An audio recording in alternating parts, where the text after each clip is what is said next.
Hello everyone and welcome back to the Brightworks and another match of Beyond All Reason. Today we're going to be taking a look at a match that was recently submitted to my Discord channel, one that was played by our blue team leader. Goes by the name, well known and well loved in the community, of Angry Strawberry, showing us exactly what she's got here, hailing with 34 true skill and going to be playing on Whitefire Remake. This map has become much more popular recently, I feel like. I've seen quite a few replays on it, so I wonder if maybe it's become sort of a more common match to see on the ladders out there. But anyways, all the way to the other side of the map, another heavy hitter of the Brightworks community, a player that goes by the name of Deathmatch, infamous for his very well-refined eco builds, very good at eco scaling into the late game, getting those T3 units out a lot quicker than usual. So oftentimes that can be their distinct advantage. I'm curious to see exactly what goes down between these two heavy hitters on this very wide open map. So one of the things about Whitefire Remake, one of the things that makes it interesting is that it's unevenly balanced. You essentially have a defensive plateau up here, so a lot of times you'll end up porking over here, but that means that you essentially forfeit a bunch of metal on the low ground here. And then of course that's mirrored on the other side of the map. So what that means is that usually the right-hand side where the blue team is ends up crumbling first, and they'll push into where the red team is on the right-hand side. And then similarly on the left-hand side, the red team will push in over on this side. And because I see our red, yellow, and orange players, the top three for the red team, all over on the left-hand side, I'm suspecting that we're in for a game. Yeah, it's going to be a bit of a yin-yang match, sort of a left wins, right wins kind of swing for the fences type of a game here. Yeah, we've got Reed Sweet over here as well. Another high skill player, going to be joining actually exactly the same true skill value as Angry Strawberry, tied for the leaderboard, and going to be, yeah, expanding just as quickly here. Both going into bots here. We have Armada and Cortex bots on the right-hand side. We do already, by the way, have some ticks coming across from Deathmatch, going to be playing as Armada. Good to see. And there they go. Ticks getting a lovely scout of exactly what's going on over here. Going to hide one up on the high ground right now to try and do a little bit of damage to Sneck Von Pass, who does have the vehicle bay up and running, but on the low ground here. This is a move that I feel like we've seen pretty recently, is this low ground lab, but I do like it quite a lot. It means your troops get to the front, get to the fight a little bit quicker. You don't have to worry about sending them all the way around this ledge right here, but of course it also does mean, yeah, you're a little bit more vulnerable.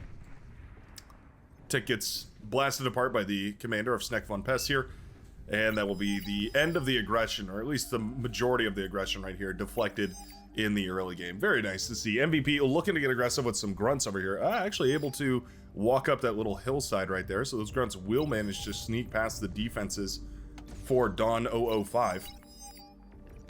They're just AFK over here. Meanwhile, bundle of ticks makes it into the backline right here, going to start causing trouble. Zito in position, starts blasting away at him. Nice catch right there with the commander. All of those ticks will go down, mitigating a lot of the damage that could have been done over here. I think we could have seen maybe 5 or 6 metal extractors gone down if those ticks had split up properly, but instead they were blasted down quite nicely here by the Tan Commander, definitely saving the day. Looks like these grunts eventually did start moving forward right here. They took down a constructor as well as the mechs it was building. Blitz is having a hard time, and you can see Deathmatch might be able to literally just walk in with the commanders. Always risky to go for that, because of course if there's, 20 ticks on the field or something like that, then yeah, you can find yourself in a pretty tricky situation, but this is not looking good. Pawn's getting onto the lab right here because the commander is taking the long way around.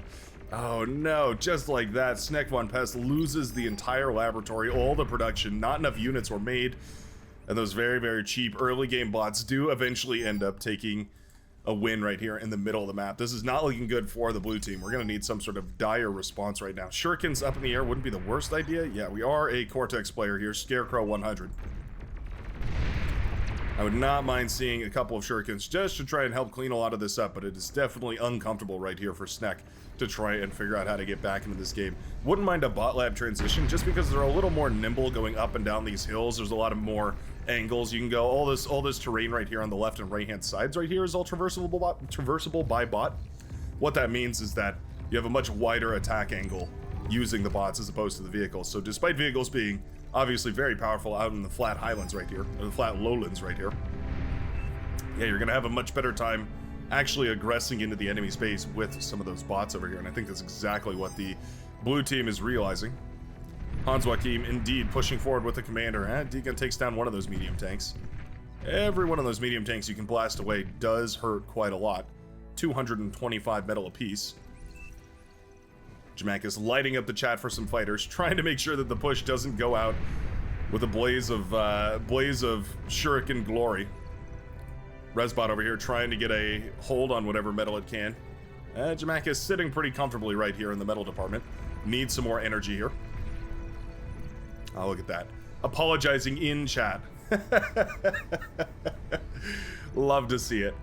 That's what we like to hear. Strawberry here. Wow, very rapid T2 transition. My goodness, yeah, 5 minutes and 30-second T2 transition. Huh. Well, I guess it makes sense. We do have a bunch of corpses littering the ground right here. I suppose if we manage to eat all this up, looks like we're going to have to try and send a bunch of this metal around as well. We're setting up some construction turrets here, and we are dumping a bunch of metal into this. Let's see how much metal Reed Suite has. Yeah, about 600 metal between the two commanders right here. Plus, on top of that, the 720 metal from the lab, and I think we probably do have enough to get this T2 lab up and running. Feels very early, but I can't lie, I think it's probably going to be a really nice decision, especially for trying to push up this hill right here with vehicles. I think T2 is probably going to be the only really efficient way of doing that. Always a gamble, right? Because you could always put this 2,800 metal worth of T2 laboratory into just a bunch of medium tanks and try and win the game that way, but of course that doesn't really set you up very well for instance, any kind of late game play. Scarecrow in a little bit of trouble here, not too bad though. Commander went down. Well, it was a bit of a commander trade actually. Looks like we lost, I want to say that was Dawn 005's commander. Yeah, Dawn 005's commander trading out for Hans Joachim. And that is tons and tons of metal now going back to the blue team. Yeah, Scarecrow eating up all of that juicy commander reclaim. Very, very nice. Azar is going to be what we pump out immediately here for Strawberry, trying to fortify this right-hand side just to make sure that no units are waddling their way across over on that portion of this aggressive line. The Czar Rush is something we've seen more and more recently as well. I believe the last two games had a Czar Rush, or at the very least it was no, it wasn't the last two, it was just the last cast. Anyway, it was a Czar Rush that was countered by a Czar Rush. Both teams went for a Czar Rush. And here we go again. Czar coming out and gonna hit the front lines right here. We do need the radar. We have a radar tower here. A radar vehicle, never a bad idea either, just to make sure that you can always spot those commander discs floating in the fog of war there. Bad Strat 85 though, suffering immensely as the Czar starts to blast away that T1 static defense. LLTs crumbling in a single shot to the Czar firing away over here. We do have a constructor coming up next. Going to try and upgrade that economy here. More economy means more Czars, of course. And meanwhile, Jamakis has claimed the medal of his comrade, eating up MVP's commander, trying to use it for some sort of a T2 transition. We do have a vehicle and a bot lab to use to pay for this T2 lab right here that Hans Joachim is going for. A little bit of a blitz run by. Love this aggression right here from the purple commander. Finding an angle to slip a couple of these blitzes through is going to start hurting the economy right here of the red team. We're sending missile trucks and medium tanks to go deal with this. They're nowhere near fast enough to actually shut this down. Yeah, these blitzes in the backline are going to do tremendous work. Two metal extractors falling and they're headed towards wind turbines. Let's check out what the Czar is up to over here. Having a blast. Tearing down Pounder anti-swarm tanks, tearing down whatever they can. Yeah, the micro right here is phenomenal. Strawberry keeping this Czar alive, making sure that those commanders don't step a little too close to it.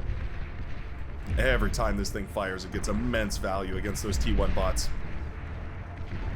Partially just because of the raw damage you can put out, but also, of course, because of the fact that it can obliterate their corpses. Ooh, nice Deegan right there from Dog 1 is open. That definitely hurts. Strawberry breaking the front line with the Czar, but an excellent end to that push right there from the Hot Pink Commander, shutting down that Czar, necessitating a new one be built right here. We're going for Salamanders at this point. Interesting.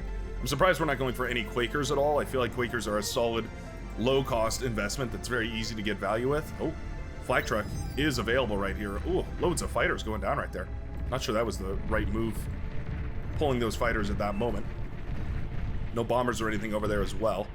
Medium tanks finding some value over here on the left-hand side. Lightning tanks will be pumped out and sent to the front lines here eventually. Ticks running forward right now and providing a lot of value as well, just as scouting information. There we go. LLT getting to work on some of those medium tanks, not the end of the world. D-guns right there from Meat Sweet connect with all of the rocket bots that were AFK. Just like that. More and more of these units are falling rapidly. See the work those blitzes did, tearing down the wind turbines all over the place over here. Metal extractors as well. Big ball of missile trucks. Missile trucks, by the way, did receive their change. For the longest time, it was just a proposed rework that made them fire a little bit stronger. Their main rocket was a little bit higher DPS, but it lost its tracking ability. And then they can also fire a dedicated anti-air rocket. So they're a little bit of a multi-role unit right now, as opposed to previously where they just kind of fired the same weapon at all the different units. So it's good to see. Facility in trouble right here again for Sneck von Pess.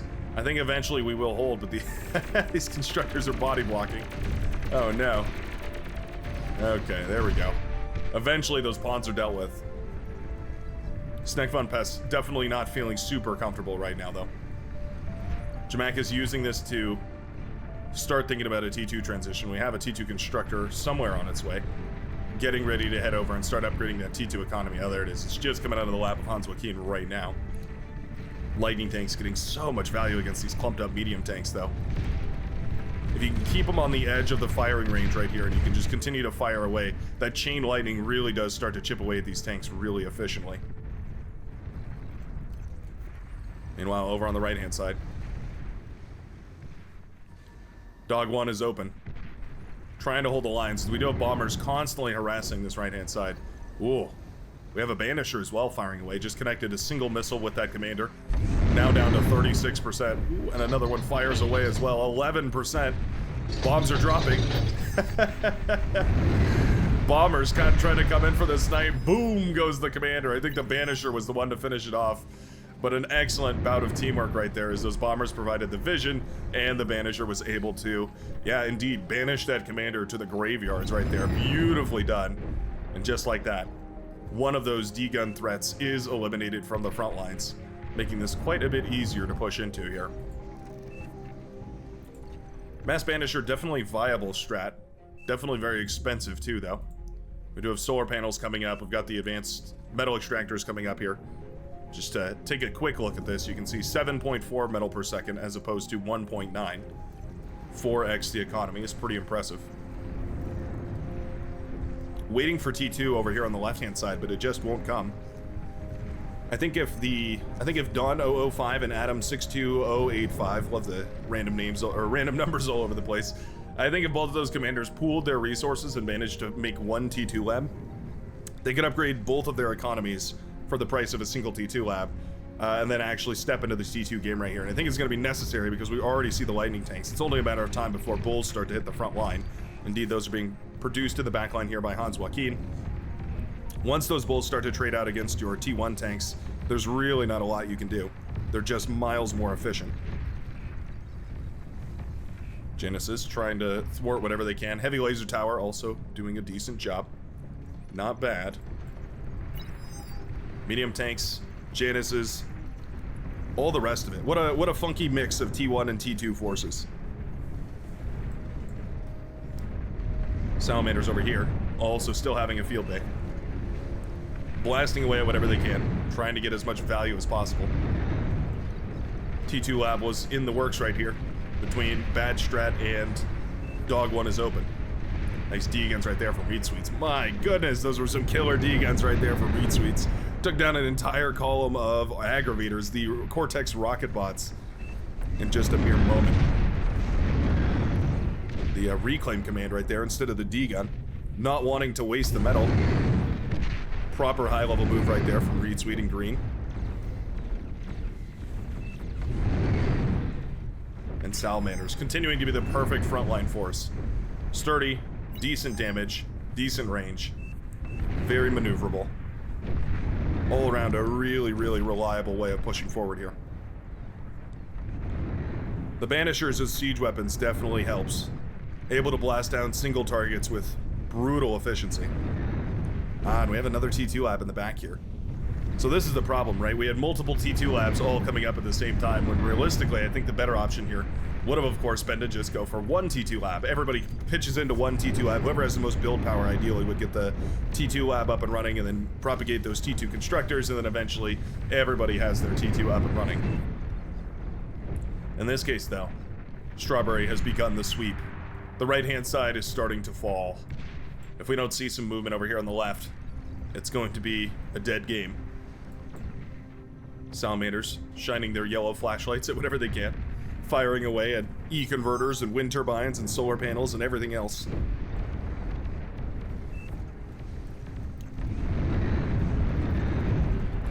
Ticks getting into the backline here too. Always uncomfortable when ticks start to get to the backline. Ooh, Commander surrounded. Oh no. Commander completely surrounded. Going for the tick kill. Boom goes the Commander in hot pink. Or powder pink, I should say. Very, very nice right there from Reed Sweet. Using those very cheap T1 Armada bots. The 17 metal tick. Probably the most efficient unit in the game, I do believe. I think mathematically, like empirically speaking, it is the most efficient, but also just morally speaking, like the morale damage that a tick does to an enemy unit is essentially unparalleled. And there we go, blasting down a Commander right here. No units on the production docket. Banishers firing away at the laboratory, doing massive damage.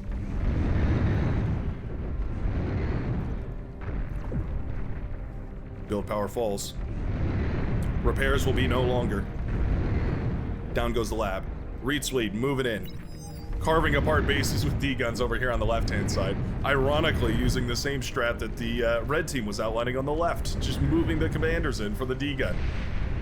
Feels like a risky build. Oh, nice play right there. We D-gun the plane out of the sky. All right, not bad. Zito going in for the hug of death. We're not going to initiate. All right, no friendly contact here. Reed Sweet and Zito going to separate. The ticks are pulled instead. Try and blast this Commander down, one laser blast at a time. A little bit of non-micro right there from those ticks, but not the end of the world.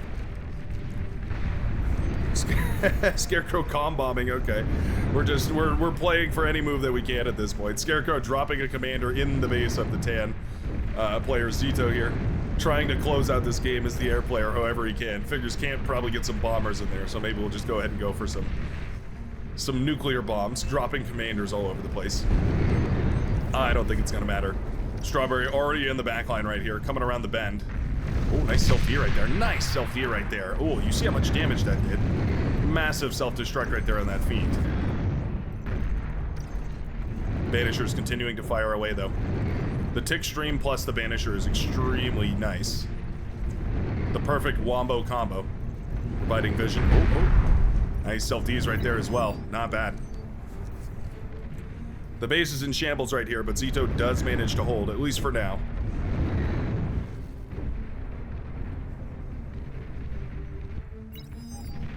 Over on the left-hand side, the blue team need only hold. Hold the line.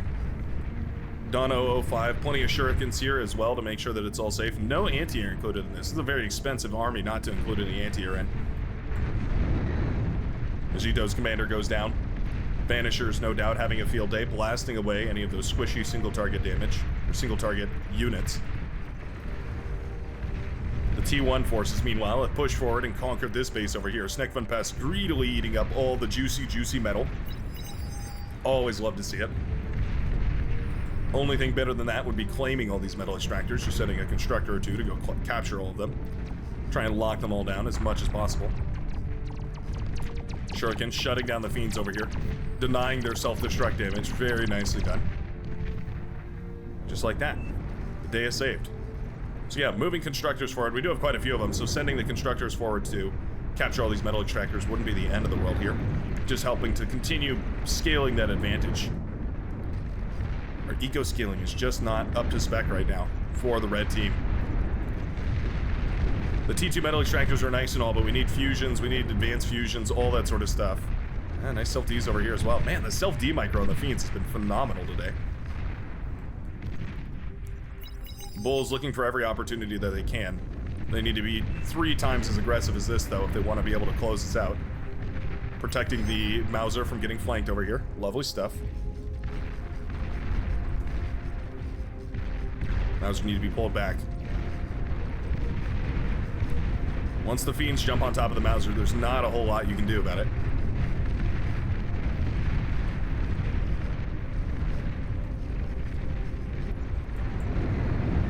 Strawberry trying to continue the aggression right here. So many forces, though. I think the ticks leaking in are going to do more damage than anything else. All of them constantly doing just a little bit of damage. Just 1% damage, and the last commander does fall. Finally, we managed to snipe it. But my goodness. I was wondering if we were going to see a little bit of a sweep over on the left-hand side, but just not enough aggression quick enough over here for our orange commander. And at the end of the day, it will indeed be the Strawberry claiming, well, not claiming the golden cow, but claiming the efficient resources reward at the very least, and winning today's match of Beyond All Reason. Thanks a ton for watching. I sure hope you enjoyed, and I will see you in the very next one. Peace out, everybody.